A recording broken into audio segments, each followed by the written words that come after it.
Delhi university का जो election है डूसू के वो काफ़ी दिलचस्प है। दिलचस्प इसलिए आपको बता दें हम कि 2008 के बाद ये करीब करीब 17 साल बाद ऐसा है कि जब प्रेसिडेंट के लिए यानी डूसू का प्रेसिडेंट का जो चुनाव हो रहा है उसमें दो महिला कैंडिडेट सीधे तौर पर आमने सामने है। मुकाबला बेहद दिलचस्प है, जहां एनएसयूआई की तरफ से जोसलीन नंदिता चौधरी को मैदान में उतारा गया है, वहीं दूसरी तरफ से एसएफआई और आयशा गठबंधन जो चुनाव साथ में मिलकर लड़ रहा है उसमें कैंडिडेट है अंजलि, जो कि छात्र राजनीति में आंदोलन में काफ़ी पुरजोर तरीके से चलती रही हैं।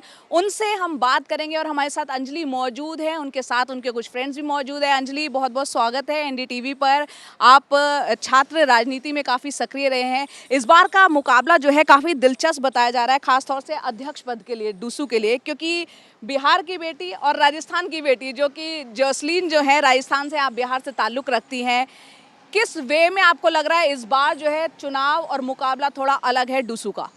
बिल्कुल अलग, मुझे लगता है खासकर मेन स्ट्रीम पार्टियों के लिए ज़्यादा अलग है। जब एनएसयूआई की प्रेसिडेंशियल कैंडिडेट खुद कहती हैं कि इस बार एनएसयूआई ने बहुत सालों बाद मुझे टिकट दिया है, तो ये उनके लिए ज़रूर अलग होगा। पर आयशा जैसे संगठन के लिए ये 5वां चुनाव है जब अध्यक्ष के पद पर कोई महिला लड़ रही है। हम लोग वो लोग हैं जिसने इस विश्वविद्यालय में ये नैरेटिव सेट करके दिया कि महिलाएं पढ़ेंगी भी, लड़ेंगी भी, राजनीति भी करेंगी, बेखौफ बेबाक अपनी ज़िंदगी जिएंगी। तो आज जो ये मॉडल मेन स्ट्रीम पॉलिटिक्स में हम देख रहे हैं, मुझे लगता है हम जैसे प्रगतिशील संगठनों का इसमें एक बहुत बड़ा हस्तक्षेप है। देखिए, ये सभी जानते हैं डूसू में जब इलेक्शन होता है तो रिजल्ट जो है, अगर हम पिछली बार की भी बात करें, एनएसयूआई एबीवीपी को 2-2 सीटें मिली, तो यहाँ आपका संगठन जो मिलकर लड़ रहा है लेफ्ट का, वो आप उसको कहाँ पाती हैं चुनाव में? देखिए, ये बात पिछले 10 सालों में इस यूनिवर्सिटी में बहुत ठोस रूप से इस्टेब्लिश हो गई है कि इस यूनिवर्सिटी का चुनाव 2 तरफा चुनाव नहीं है, 3 तरफा चुनाव है। एक तरफ एक ही तरह के आइडियोलॉजी में बहुत डिफरेंस है, पर दिल्ली विश्वविद्यालय में जिस तरह से चुनाव लड़ा जाता है, एवीवीपी और एनएसयूआई के मॉडल में आपको डिफरेंस नहीं दिखेगा।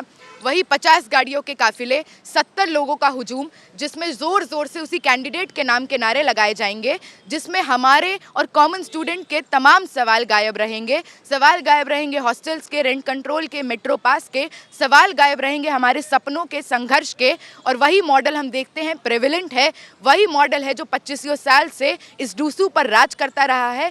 इसके बरक्स एसएफआई आयशा जो पिछले साल से यहाँ पे अलायंस चला, ये इस बात को कहता है कि इस यूनिवर्सिटी के गेट देश के मेहनतकश, देश के गरीब, देश के दलित, देश के आदिवासी। आपका जो एक पार्टी का एजेंडा अगर बात करें, आयशा और एसएफआई मिलके लड़ रहे हैं, लेफ्ट का ये जो है छात्र विंग है, किस तरह से एनएसयूआई एबीवीपी से अलग है आप लोगों का मैनिफेस्टो? क्या छात्रों के सामने आपकी, अगर आप जीतती हैं तो प्रायोरिटी रहेगी आपकी? सबसे बड़ी प्रायोरिटी हमारी ये रहेगी, क्योंकि हम सब जानते हैं Delhi university is a dream university. हम भी जब आए सपने के साथ आए कि यहाँ से पढ़ के निकलेंगे तो ज़िंदगी की शक्ल सूरत बदल रही होगी। आज यहाँ पे 4 ईयर अंडर ग्रेजुएट प्रोग्राम लागू है। वहाँ पे हम देखते हैं कि ये नीति साफ तौर से स्टूडेंट्स को कह रहा है कि हिस्ट्री, पॉलिटिकल साइंस, फिजिक्स पढ़ने आए हो, वैल्यू एडिशन के नाम पर, स्किल इन्हांसमेंट के नाम पर तुम्हें पढ़ाएंगे योगा, स्वच्छ भारत, फिट इंडिया, वैदिक मैथ्स, ऐसे कोर्सेज जो साफ तौर से प्रोपेगेंडा है कि डीयू के, देश के प्रीमियर इंस्टीट्यूशन के छात्रों को ऐसी पढ़ाई कराएंगे कि कल को जॉब मार्केट के लिए चीप लेबर तैयार करें। यहाँ से बच्चा निकले 20-25 हज़ार की नौकरी करने को बाधित हो। तो हम लोग कह रहे हैं शिक्षा में क्वालिटी को रिस्टोर करना होगा। इंटरनल असेसमेंट का वेटेज बढ़ाकर 45% कर दिया गया है। क्लासरूम में बैठे मास्टर के पास आज 70 नंबर है। एक तरफा रिक्रूटमेंट्स इस यूनिवर्सिटी में तमाम ऐसे लोगों का हो रहा है जो सत्ता के पक्ष में हैं, बीजेपी के हैं, एवीवीपी के हैं, और वही लोग आज क्लासरूम में जाकर हर तरह से भेदभाव को लीगलाइज करते हैं। इसी यूनिवर्सिटी के रामजस कॉलेज के प्रोफेसर धनीराम ने एक महिला को सेक्सुअली हरास किया, and the first thing that he utters out of his mouth is, अगर कंप्लेन करोगी तो तुम्हारे इंटरनल में नंबर काट लूँगा। तो क्वालिटी रिस्टोर करना और इंटरनल का बर्डन कम करना, ये एक प्रमुख डिमांड है। मेरा ग्रेजुएशन आईपी कॉलेज से हुआ है, जहाँ पे 2.5 साल पहले फेस्ट में सेक्सुअल हरासमेंट होता है, हम लोग पुरजोर तरीके से उस आंदोलन में खड़े रहते हैं, महिलाओं के बेखौफ आज़ादी के आह्वान के साथ उनके लिए इंसाफ की मांग करते हुए। आप महिलाओं की यहाँ बात कर रहे हैं, एनएसयूआई ने जो अपना मैनिफेस्टो लेके आए हैं वो छात्रों के साथ साथ महिला छात्रों के लिए अलग से वो लेके आए हैं। उसमें काफ़ी उन्होंने फोकस किया है, मेंस्ट्रुअल लीव की वो डिमांड कर रहे हैं, हर सेमेस्टर में 12 लीव्स मिले, इस तरीके की बातें। तो आप एक महिला कैंडिडेट भी हैं, खास फोकस महिलाओं के लिए, आप छात्राओं के लिए क्या सोच रही हैं? पहला जवाब ये दूंगी कि अलग से महिला मैनिफेस्टो निकाल देने से कोई प्रगतिशील और महिला के पक्ष में नहीं हो जाता है। जो कैंडिडेट को भी जिसको फील्ड किया गया है वो महिला होंगी, पर सवाल ये है कि क्या वो महिलाओं के पक्ष में नारीवादी महिला हैं? कहाँ थी वो जब इसी यूनिवर्सिटी में IPCW में हरासमेंट होता है? कहाँ थी वो जब ये गुंडे कैंपसेस में घुस के किसी मिरांडा, किसी अदिति विद्यालय, महाविद्यालय के गेट तोड़ देते हैं? वो उस मॉडल का प्रतिनिधित्व करती हैं। जॉसलिन नंदिता चौधरी खुद इस कैंपस में 100 बाहरी गुंडों के कंधे पे बैठ के आती हैं, हमारे कैंपस को अनसेफ करती हैं। वो उसी मॉडल को रिप्रेजेंट करती हैं जो hyper masculine model of politics है, उसी मॉडल को रिप्रेजेंट करते हैं जो हमारे कैंपस में आकर पढ़ने लिखने वाले कॉमन स्टूडेंट, जो यहाँ के बोनाफाइड स्टूडेंट हैं, उनको सड़कों पर चलने से डर लगता है जब वो 50 गाड़ियों के काफिले निकालती हैं। हम भी मेंस्ट्रुअल लीव की बात कर रहे हैं। हम इससे बढ़कर ये बात कर रहे हैं कि इस यूनिवर्सिटी में इंटरनल कंप्लेंट्स कमेटी एक सजा हुआ नोटिस बोर्ड नहीं हो सकता, उसका रेगुलर इलेक्शन कराना होगा, डेमोक्रेटाइज करना होगा। इस यूनिवर्सिटी में आने वाले छात्र लगातार हम देखते हैं जिस तरह से समाज के अलग अलग तबकों से आते हैं, समाज से वही कंडीशनिंग लेकर आते हैं। इस यूनिवर्सिटी में हर सेमेस्टर जेंडर सेंसिटाइजेशन वर्कशॉप कराना होगा, तमाम लोगों को समझाना होगा कंसेंट क्या होता है, बाउंड्री क्या होता है, एक बेहतर। आप अगर जीत के आती हैं अंजलि, तो पहले 100 दिन का आपका एजेंडा क्या रहने वाला है? मेरा एजेंडा यही रहेगा, जिस विश्वास और जिस भरोसे के साथ एक कॉमन स्टूडेंट इस यूनिवर्सिटी में आता है, माँ बाप अपना पेट काट कर हम सबको यहाँ पे भेजते हैं कि जाओ अपना करियर बनाओ, उस सपने को पूरा करने की लड़ाई लड़ेंगे।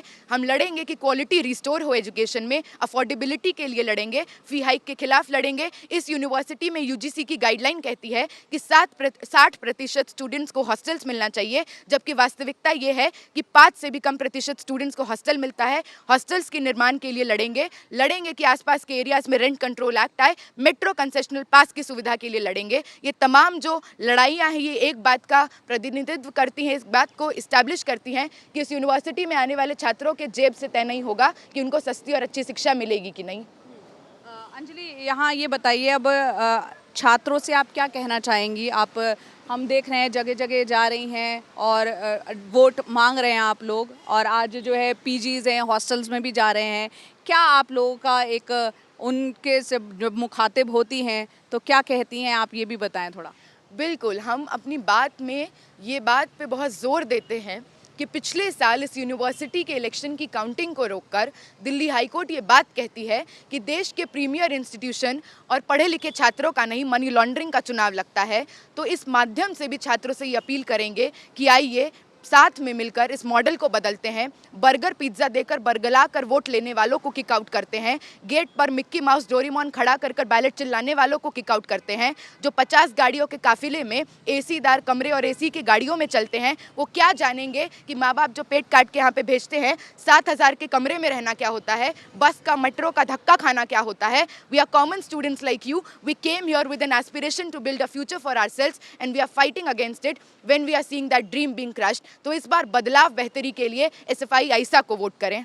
अच्छा, अब जाते जाते बस ये और बताइए, क्योंकि ये व्यवहारिक तौर पर प्रैक्टिकली हम जानते ही हैं, 2024 में भी आइसा और SFI ने मिलकर चुनाव लड़ा था, लेकिन नतीजा 0 रहा था, 4 ही पद हैं। इस बार कितनी उम्मीद? सच सच बताइए।